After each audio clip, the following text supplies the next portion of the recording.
So good evening, everyone. My name is Sue Scott. I'm a volunteer with Edina Indivisible and the moderator for this event tonight.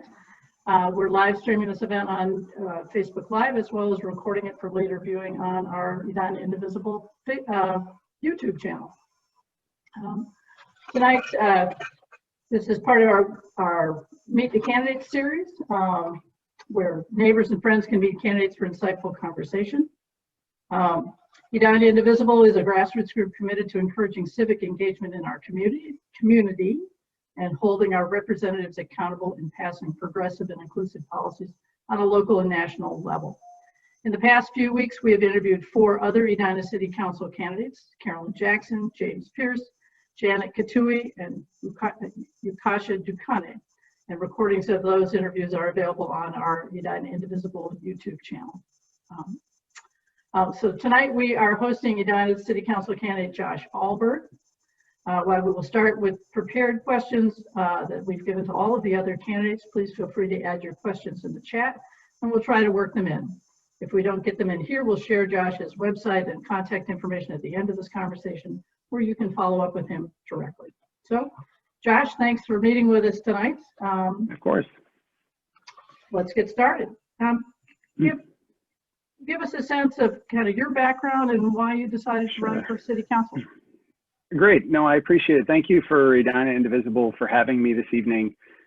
It's really, really important, the efforts that you guys are making to, and other grassroots groups and everyone on this call to being involved in a high functioning democracy. I really appreciate everyone being involved.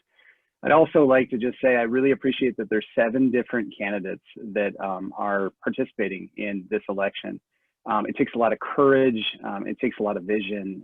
So my hat's off to all of them for being a part of this process as well. So a little bit about me. I'm originally from Minnesota. I grew up out by Wayzata. I went to Orono Public Schools. I spent my youth out there. I graduated, went to the University of Minnesota, got a degree in marketing, spent some time out east. So I've seen Connecticut, New York, I've seen busy, I've seen sleepy and slow. And then eventually came back to Minnesota because I wanted to start a family here. I met my wife shortly after. We lived in downtown Minneapolis in apartments and then moved to Edina for a myriad of reasons. We've been here for almost a decade.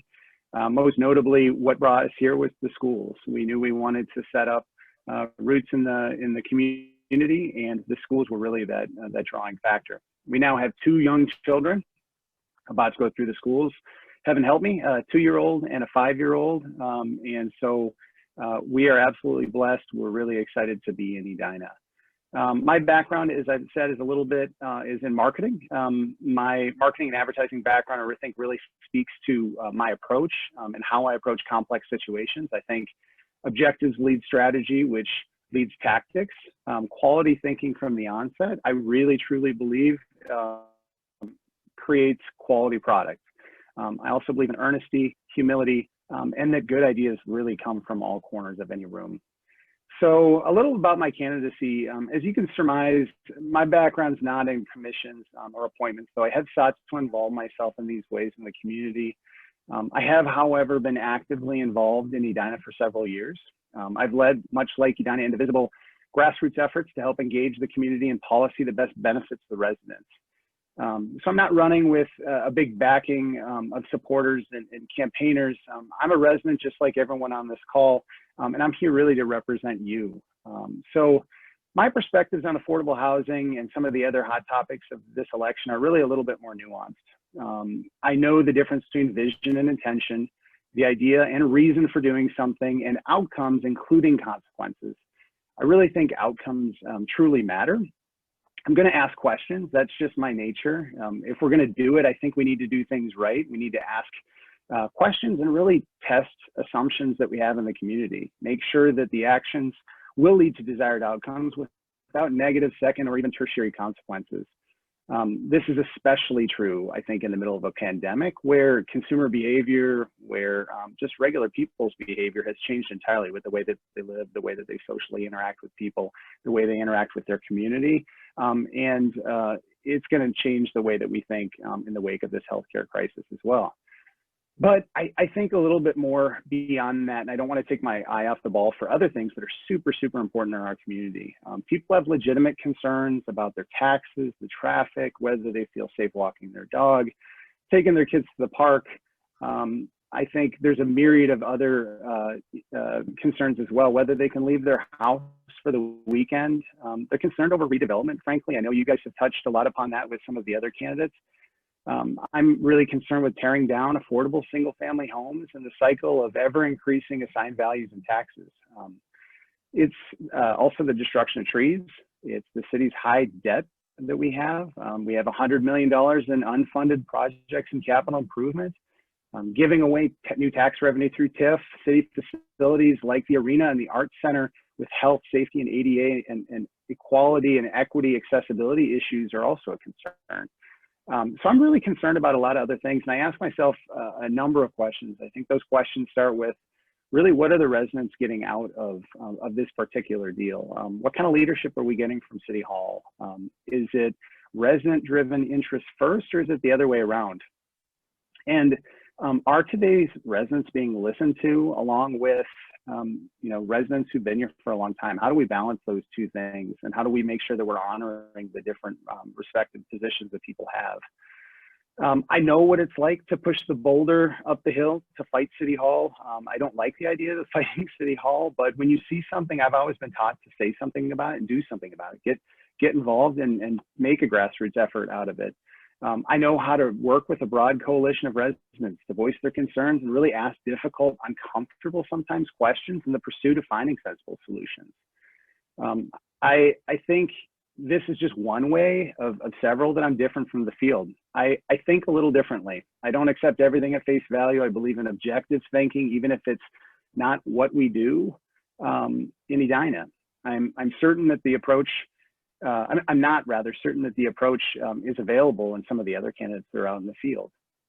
I'm also a younger voice. We oftentimes talk about marketability and what attracts younger voices and families to the community. I represent that group as part of this bridge generation between millennials and Gen X. We came to the community for the reasons I mentioned earlier, and some of the other, many other reasons, including green space. We absolutely love it here, and I have firsthand knowledge of what drew me in, so I think the perspective I can provide is really beneficial. And I think lastly, some of the decisions that we're making today in the community, these are long-term decisions. I said I had a vested interest in the community and making my community great and keeping it great. We're going to be here for multiple decades. So some of these big decisions we're making that are 25-year commitments, we're going to be here to deal with the consequences on the back end, whether they're positive or negative. So I really want to make, really want to make an impact and help shape some of that policy to make sure that we're set up for success in the future. So all of that said, I don't think I'm a single issue candidate. I'm not particularly politically driven. I'm not an ideologue. My only ideologies really are that thoughtful resident discussion and decisions should go first. It should be resident-driven decisions that we make in the community that are truly organic in nature, process, and listening, and then just responsible municipal governance. So with that, I appreciate the time today. Okay. Looking at the current city council, what things do you think they have done well, and what things do you think that they could improve on? Yeah, no, I think it's a good question. I appreciate it. I think our current council's emphasis on affordable housing is necessary, and it's actually elevated the need to have these discussions. I actually want to work at continuing to chisel away at affordable housing. I actually differ from the city council, and I think affordable housing does not have to mean overpopulation and densification. I think building new affordable units isn't the most efficient way to go about doing this. We have a myriad and a number of multifamily housing units, and I think we could focus our attention on those existing units to create more sustainable affordable housing solutions that are durable. They're truly durable, that don't have expirations on them, and that there's no option to buy out by a development group. So I think that's one thing that the council's done really well, is they've pushed for affordable housing. It's the way that they've gone about doing it that I don't think I necessarily agree with. I also believe that there's a number of different a number of different things that and different ways of approaching a situation. So we just have to think a little bit more creatively and not just keep going after one specific avenue. Okay. A couple of following up on your focus on affordable housing. Sure. Development is obviously a hot button issue in Edina, and one of our listeners tonight has asked, how would you balance kind of the older part of our community with what, now read this more exactly, how would you balance the old versus the new community needs? Yeah, no, I think that's a great question. I think that's a nut that we need to crack. I think it starts though really with listening. I really am supportive of thoughtful development in Edina. I think growth and change is absolutely inevitable. But the best type of growth is organic and prioritizes the interests of the neighborhoods over those of the developers. I think we got to strike a balance, honestly, between modernization and preservation. There's reasons that people move to the community, the green space being absolutely one of them, and the character of the community. So we have to pay homage to that character while also positioning ourselves to success for the future. You know, Edina's attractiveness has really been found in the walkable tree-lined neighborhoods that are centered around these top-tier schools. So I do think it's very important to preserve that character, all while positioning ourselves by way of including amenities that help usher in and create marketability for future residents to the community. So I think it's really a balancing a high wire act, and everything is a little unique and different, but you really do have to start with listening and being really inclusive with how you bring people into the fold. And that starts with just true organic and compassionate and empathetic listening. So Josh, what's your perspective regarding both the value of and the challenges facing Edina in terms of diversity and equity? Yeah, it's a great question. I think the council has, and every aspect of the community really, the council, the citizens, the city management and staff have the obligation to create inclusivity and a welcoming community to people really of all walks of life, religions, of all races, ethnicities. I think we need to start by observing those obligations. I know that we have a race and equity task force that's done really great work in this space. I think it starts by focusing in on continuing to be disciplined with how we follow that recommendation. And you know, I think part of it, of what I've just talked about, is this sort of mindset really doesn't appear overnight. So I think it's a multi-year deal that's going to take really a three-pronged strategy. I think you start by listening to people's experiences in the community and really positioning ourselves around what those shortcomings are, or how do we curb some of the behavior, or I guess modify the way that we're doing things to attract people of diverse backgrounds.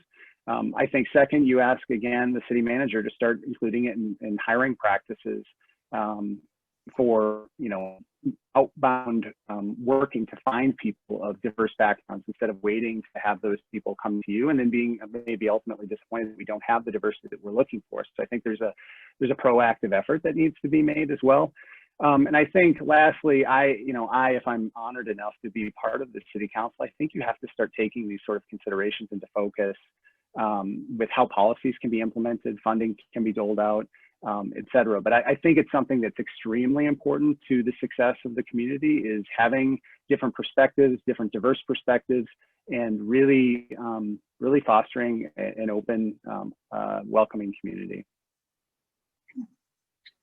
How would you tackle the challenges the city is facing in terms of the impact of climate change? That's a really great question. It's actually one that is near and dear to my heart. Like I love green space. It's something that actually, you know, gives me energy. It's part of the reason that I chose Minnesota, and then later part of the reason that I chose Edina.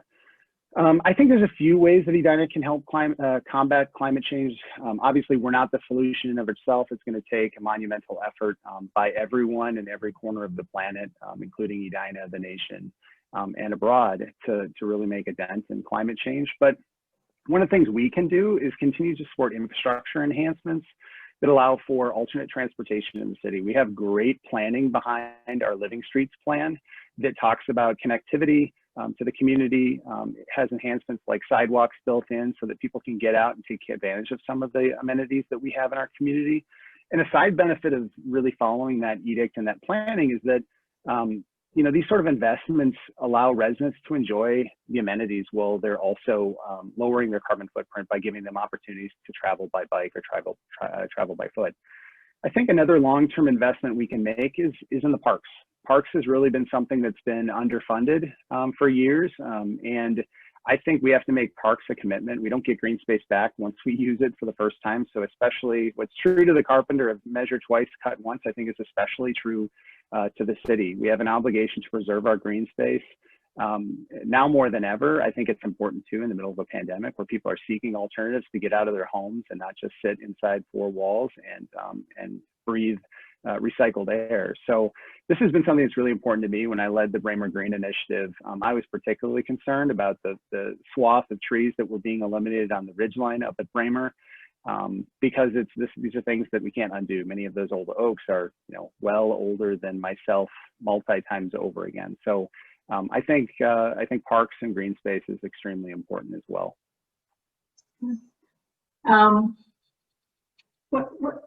Give us your perspective on the current budgeting process for the city, and a specific question from one of our listeners is: do you support more TIP funding in the future? That's a great question. So the way that the budget is run, is extremely complicated. I think elevating awareness around key issues early on in the process is really important. So I talked about a little bit earlier that $100 million in capital improvement shortcoming that's happening right now. These are infrastructure needs that are decaying from out underneath us. Talking about real issues that we have is really important so we can start shaping a budget around it. As far as it relates to TIF, I'm concerned about TIF, frankly. I think tax increment funding, our financing rather, is an incentive that we've given new developers to come into our community. We have extremely valuable land in Edina. We continue to cloak that, we use that particular tool by way of calling things blight to redevelop really at no end. So I'm concerned that we have a series of obligations that are sitting out there already that are 20 and 25-year obligations that are slowly siphoning money out of other areas of our community that are basically benefiting the development community over the residents. Residents routinely talk about as part of their quality of life surveys, they're concerned with overdevelopment, they're concerned with traffic, they're concerned with taxes remaining consistent. And I don't think that some of these developments that we're putting in are truly resident driven developments. Instead, it feels like it's a little bit of the other way around. So I'm really concerned. And on top of that, by densifying some of the housing that we have in Southdale and bringing in people, in high density, we are creating real infrastructure needs today. These are more people that are moving in the community that need emergency response. There are more cars in our community. So we just talked about concerns over greenhouse gas emissions and what we can do to combat climate change. More people means generally more vehicles. So I have concerns for a myriad of reasons. TIF is certainly one of them. That it feels like a good opportunity right now to sort of pause and reflect on the work that we've already done.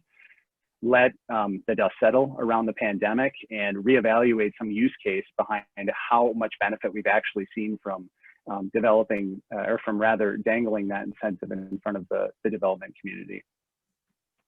So along with budgeting and a whole host of issues that you've already talked about, I think that one of the challenges of being a city council member is how do you make sure that you are hearing from the community, that you really are connected to your constituents and making sure that you are hearing what their priorities are. I know that's a challenge. It is a challenge. There are voices from everywhere. Some are louder than others. It's figuring out how to balance all of those voices, but I really do think it's truly extremely important. And it's a real need from a resident standpoint. We continue to hear, different outcries from different areas of our community. And that's usually a symptom of a broken process. And I feel as though bringing residents early in the fold is really important to help heal that process. Even if they don't ultimately like the outcome because they didn't get the way that they wanted, I do think that people feel better about being part of the discussion. I also think outbound active listening is crucial. I think this means inserting myself in real conversations, listening sessions in the community. I think fostering an open dialogue and being accessible, frankly. I know I'm just one person, but I think certainly by way of running for city council, I've shown that I can have the bandwidth to be able to get around to talk to people and get an understanding of what the broad community at large wants. And then I think using media tools, really nuanced media tools like Nextdoor is a great way to disseminate meeting minutes. And looking at geo-targeting these neighborhoods to talk about specific neighborhood issues. One thing that's really unique about Edina is Morningside's different from Indian Hills. Indian Hills is different from Southville. Southville is different from Country Club. So all of them have their own unique character, and they all have their own hot button issues. I think it's all about going out and seeking what those issues are, and then balancing out what the community really needs versus what the neighborhood really needs, and then weighing the consequences of one over the other. But again, the fact that this continues to come up as a resident pain point tells me that in spite of our really, I think, honest efforts to try to keep people involved in it, we just keep falling short in that department. And I think it's really, really, really critical. I'll add one more really, really critical to have people talking before we start acting. And oftentimes I think we get out in front of our skis where we're so married and so wed to this idea of doing something that we have to later reverse engineer it into a need by way of convincing residents it's a good idea. I think if you have that organic discussion from the front end, you worry less about the potential backlash on the back end because you've sussed out all of the concerns and you've worked through some of those concessions you need to make. So of the long list of issues that we've talked about and that obviously you are concerned about and have done good thinking about, if you had to pick three of them. how would you focus your energies as a member of a city council, and how would you assess three measurable goals? What would your top three issues be that you would want to work on? Yeah, I mean, I think first thing I would do is I think creating policy to preserve some of the heritage I think is really important. I think paying homage to the different neighborhoods and really focusing on naturally occurring affordable housing instead of a way of new development. I want to continue to chisel away at that affordable housing need. I think that's a really, really gnarly hairball that our city has to address.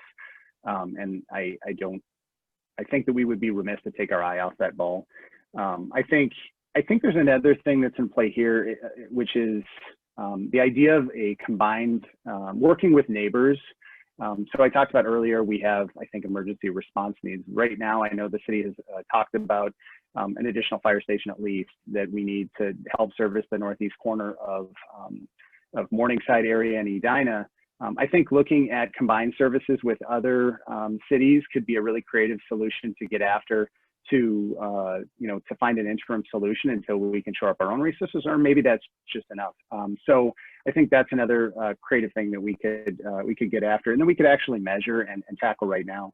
And I think really addressing quality of life and taking a deep dive into the financials and how do we balance the two things between there. I know that there's a lot of different plates that are spinning when you're talking about the financials of the city, but I do think it's really important to really put your nose down, understand the financials, the implications, what the trade-offs are, and really start to chisel away at some of that capital improvement and some of those infrastructure needs that we have. So those are real things I think we can go after right now.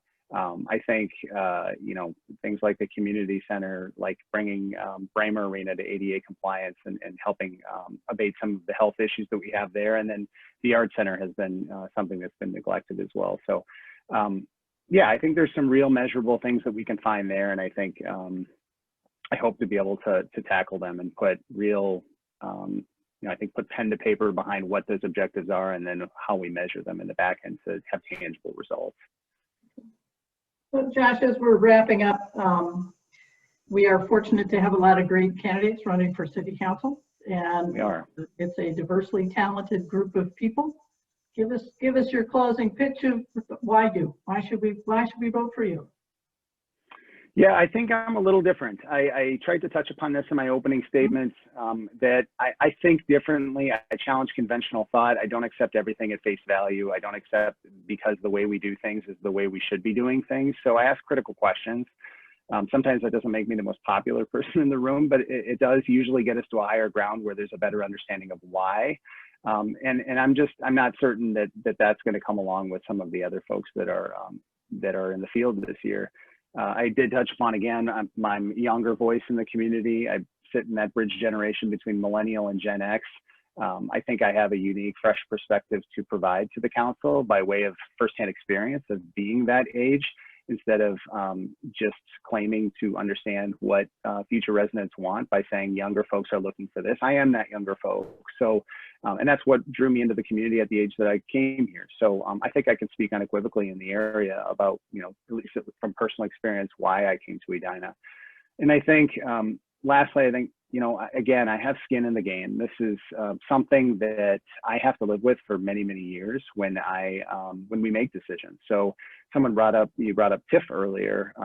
You know, TIF is a real concern for me. We have these 20 and 25-year agreements that are, you know, dangling out there. When those things come to fruition, when they expire, these are consequences that I'm going to need to live with for years to come, and my family too. So I want to be a part of, you know, the decision-making process. And I think, you know, I have true vested interest in seeing the community thrive. So those are three real big differences about me: the diversity of perspective by age. I think being really sensible with the decision-making process, trying to fix process in general. And then, you know, of course, what I talked about thinking a little bit differently and having a younger family. So hopefully that's not too much information. Oh, that's great. Thank you. So Josh, the best way to get in touch with you, I know your website is ahlbergforcouncil.org. That's Ahlberg, for spelled out, because that's different for some candidates. Ahlberg, F-O-R, council.org. Other information you'd like to share about how to best to contact you? Yeah, so right on the site, I have my contact information. That includes my cell phone number. If you have any questions, concerns, I got my personal email address up there. Feel free to shoot me a message. You can request any number of pieces of information about who I am. I'm pretty open, pretty accessible. In addition, I'm also on Ahlberg for Council on Facebook and also on Instagram as well. For a little bit more of a personal look at who I am, you'll probably get a glimpse of my children and less about policy, but it is an important part of a well-rounded human being. When you're looking for a council member, you need someone who's more than just the policy, that's living a life. So I want to give you guys a little bit of a look on that. But yeah, go on to ahlbergforcouncil.org and you can get all the information you need along with getting in touch with me. Okay, great. Josh, I'm going to wrap up with just some additional information about Edina Indivisible activities.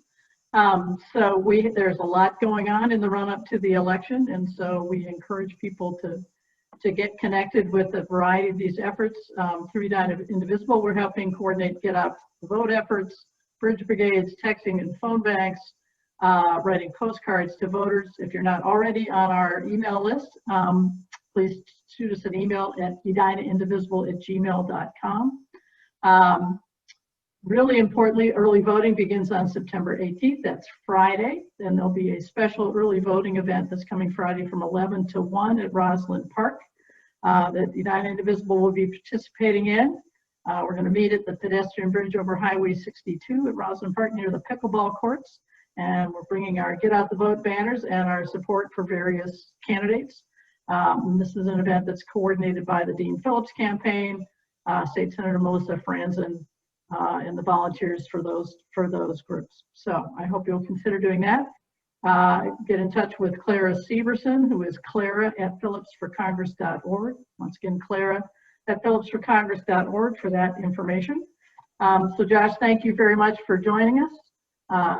Two quick reminders. It was a pleasure being here. I appreciate you hosting. Great. Two quick reminders: make sure that everybody in your life has a plan to vote, and make sure that everybody who has filled out their census form. All right. So great. Josh, thanks again. We really appreciate your time. Early. Great. Thank you very much. Thank you so much for having me. I appreciate everyone's time. Thanks so much. Great. All right. You take care. Bye-bye.